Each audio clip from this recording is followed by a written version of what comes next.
Rea yang lemah itu tertawa meledeknya. Apa kau sudah tidak bisa marah lagi? Tanyanya. Rea Ayunda Fradela. Apa kau bisa diam dan pikirkan kondisimu? Kali ini Sam mulai membentak, namun gerak dan suaranya itu tidak seseram seperti awal pertama Rea mengenalnya. Bi, jaga Rea, jangan tinggalkan sampai saya kembali, ucap Sam pada asistennya. Ia langsung beranjak dari sisi Rea.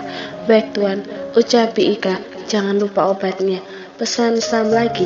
Ia keluar dari kamar itu dan pergi, meninggalkan apartemennya. Siap tuan, ucap si Bibi mengangguk.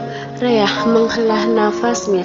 Setidaknya ia merasa lebih tenang dan aman di apartemen yang menjadi saksi berakhirnya kehidupannya yang tersebelumnya sangat tenang.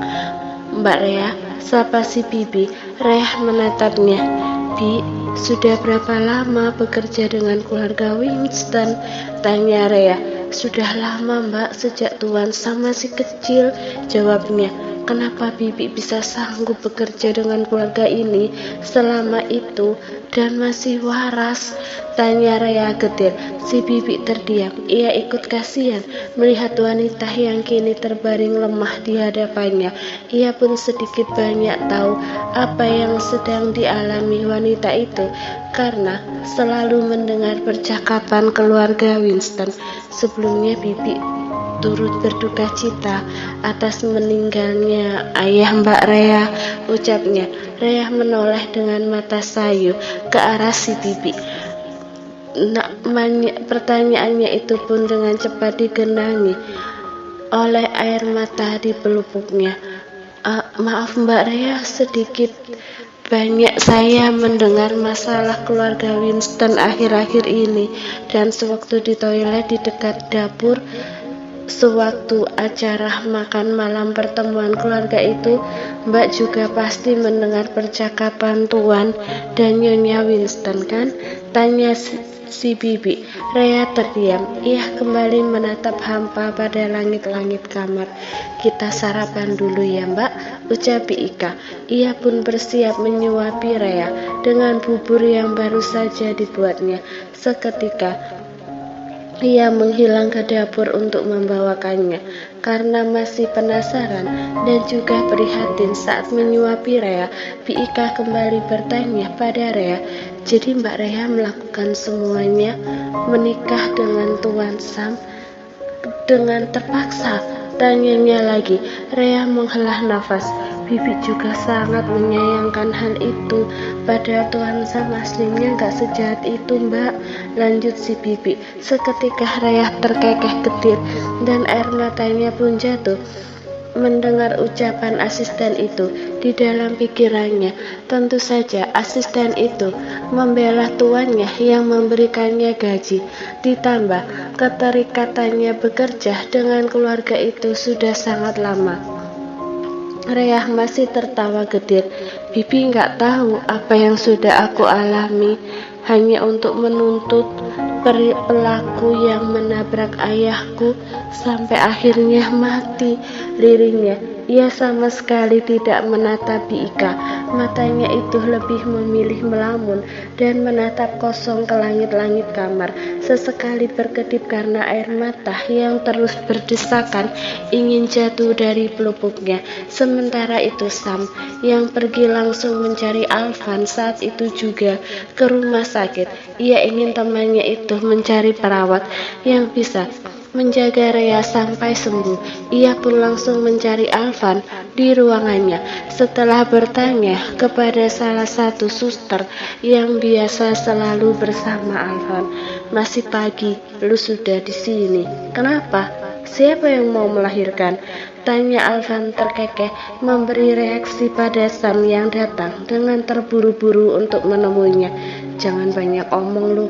Sekarang cari perawat di rumah sakit ini yang bisa merawat Rea di apartemen gue. Gumam Sam, berapapun gue bayar, bahkan jam kerja lu sendiri, ucap Sam pada Alvan. Santai bro, Gue tahu lu seperhatian itu ke istri lu. Masalahnya bukan soal bayarannya, tapi soal tanggung jawab. Di sini gue banyak pasien, jelas Alvan. Lalu tiba-tiba ia terdiam. Apa? Apartemen lu? Tanyanya heran. Sam mengangguk. Alvan melihat jam di pergelangan tangannya. Gue masih kosong sampai jam 9. Kita ke kafe sekarang. Lu datang mau ceritakan? Tanyanya. Kembali ke Rea dan Biika yang juga masih berbicara membuat Rea semakin muak. Bi, hentikan membela Tuan Bibi yang iblis itu. Rumah itu bagian neraka. Bahkan gak ada yang tahu bagaimana aku bisa berada di rumah itu, lirihnya. Bibi bukan membela Tuan Sam, Mbak, tapi memang Tuan Sam itu berbeda dari yang lain, apalagi Tuan Deon, jelasnya. Sudahlah, Bi, jangan buat aku ikut membenci Bibi karena membela suami iblisku itu, tandas Rea. Maaf, Mbak, ucap si Bibi menunduk. Gila lu, Sam, bentak Alvan pada Sam setelah Sam menceritakan semuanya yang terjadi. Sam menunduk. Gue gak ada pilihan, hanya itu caranya untuk membuat Deon bebas dan nama keluarga gue tetap baik, jelasnya. Deon, adik lu itu bajingan, umpat Alvan yang ikut emosi mendengar semua yang Sam ceritakan. Sialan, gak tahu diuntung, pekiknya lagi. Lalu ia menenangkan dirinya. Gue bingung sekarang harus bagaimana. Gue kasihan setelah semua yang terjadi dan gue lakukan padanya, tapi gue juga gak mungkin menceraikan dia sekarang ini. Apa kata media? Lucu kalau kami bercerai baik-baik, tapi kalau gue kembali pada rencana awal gue menyusun perceraian dan membuat seolah-olah dialah yang bersalah, atau gue buat skenario kalau dia selingkuh tertangkap basah bersama laki-laki lain. Gimana lu, Sam? Ucap Alvan memotong ucapan Sam. Ia menarik keras Sam. Saking begitu emosinya, Sam menepis tangan Alvan. Alvan menutup mulutnya. Gila lu, Sam. Gue tahu lu memang bisa kejam dan lu memang keras. Tapi dari mana lu bisa berpikiran seiblis itu? Dia sudah lu rusak, sudah lu ancam, dan dia sudah melakukan semuanya. Dia cuma wanita biasa dari keluarga sederhana, dan lu mau menceraikannya dengan cara yang merusak namanya juga. Wah, lu, Sam. Alvan geleng-geleng. Gue kesini bukan untuk lu hina bajingan, umpat Sam, tapi gue emosi sama lu. Gue bayangin itu kejadian sama adik gue, sumpah bisa lenyap lu. Pekik Sam, pelankan suaramu, gumam Sam. Alvan yang biasanya lebih tenang dan lebih santai dari Sam bisa menjadi semarah itu setelah mendengar semua yang Sam ceritakan. Ia tidak habis-habisnya geleng-geleng kepala. Lu gak punya adik perempuan, gue paham. Lu gak punya ibu lagi, gue paham. Jadi lu gak paham bagaimana perasaan seorang wanita dengan apa yang lu perbuat itu, ucap Alvan mengatur emosinya. Gue kesini minta solusi dari lu, bukan menyalahkan gue. Lu tahu betapa berharganya nama Winston di hidup gue. Gue bisa melakukan semuanya demi nama keluarga gue, gumam Sam. Jadi mau lu sekarang apa?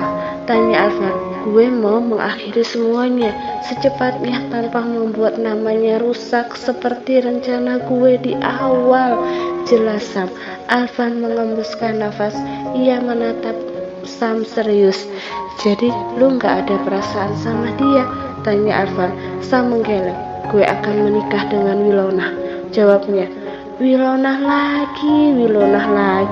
Lu gak cinta sama dia, Sam, ucap Alvan. Gue cinta sama Wilona dan kita saling mengerti satu sama lain, jelas Sam. Saling mengerti satu sama lain dalam hal tidur itu bukan cinta, Sam, gumam Alvan. Sam menatapnya. Apa urusan lu? Tanyanya. Oke, lu cinta Wilona, gue akan bantu lu memikirkan cara bercerai dengan Rea, melepaskan dia dengan baik, ucap Alvan. Tapi gue mau tanya sekali lagi, lu yakin gak ada perasaan sama Rea setelah semuanya? Gue pikir lu perhatian ke dia karena lu sudah tahu apa itu cinta dan perhatian. Diri Alvan, ia menunjuk Sam. Sam terdiam, lalu menggeleng. Oke, Alvan mengangguk. Lu gak ada perasaan pada Rea. Artinya setelah lu bercerai dengan Rea, gue bisa kan mendekatinya? Tanya Alvan serius.